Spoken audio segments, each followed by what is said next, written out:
The first thing I did was I was put in touch with a man called Alex Ruger, who has the condition, and he spoke to me at length, very openly and vulnerably about his experience with developing it and then living with it, how that has affected him physically and socially and sort of spiritually, and then that I could apply all of that to Nicky, because Nicky in a way is sort of there's a lot of that character based on Alex, and also Peter White, the piano tuner that Daniel met.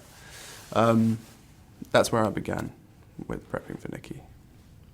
And I read that Dustin Hoffman's quite a big improviser on set. Can you tell me about that first day shooting with him? Wild.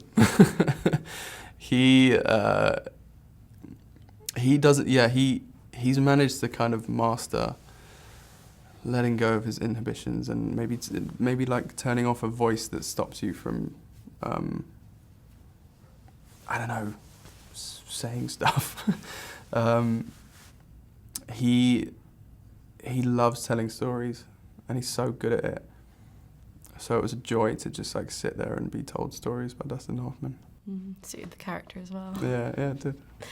And Havana's character and your character really bond over your love and knowledge of classical music.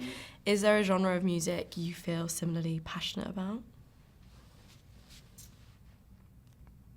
Yeah, I mean, I don't really think of it as a genre. I love the Beatles, and I love Oasis, and I love Alt J and Nick Mulvey and Amy Winehouse. I don't know if they all fall into the same. They don't really fall into the same genres, but I love music. I couldn't imagine my life without music. And you got to play a 3-minute piece in this film. How was the prep work for that? Extensive. Lots of work. I didn't have any real experience with a piano before the movie, so I did months of training to kind of get to a passable level for that scene. And the film asked the question, if you kind of lost your creative outlet, what would you become? If you weren't able to act anymore, what do you reckon you'd be doing? Something sporty, maybe. I love sport, so maybe something in sport. Yeah. Or maybe a stuntman. At least then you can kind of still be on set and around it, and you get to just do a bunch of stunts. And on set, what was the vibe like off camera? Did you get to spend much time with the whole cast? Yeah, I mean, we had a lot of time to hang out, and it was kind of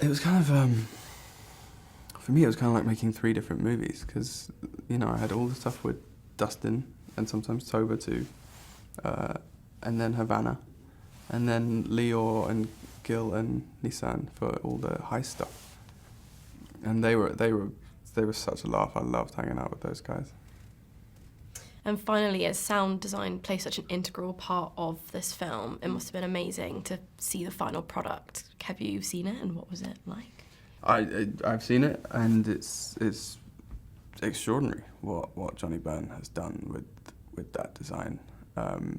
It elevates the movie. It elevates my performance. It's kind of it's invaluable to what the film is. I think that's all we've got time for, but thank you so much for chatting to me. Lovely chatting to you. And all the best. Yeah, good luck with it. See you next time. Ladies and gentlemen, you're watching Hey You Guys! Hey, you guys! Hey, you guys! Hey, that's what they all say. Hey, you guys! Hey, you guys!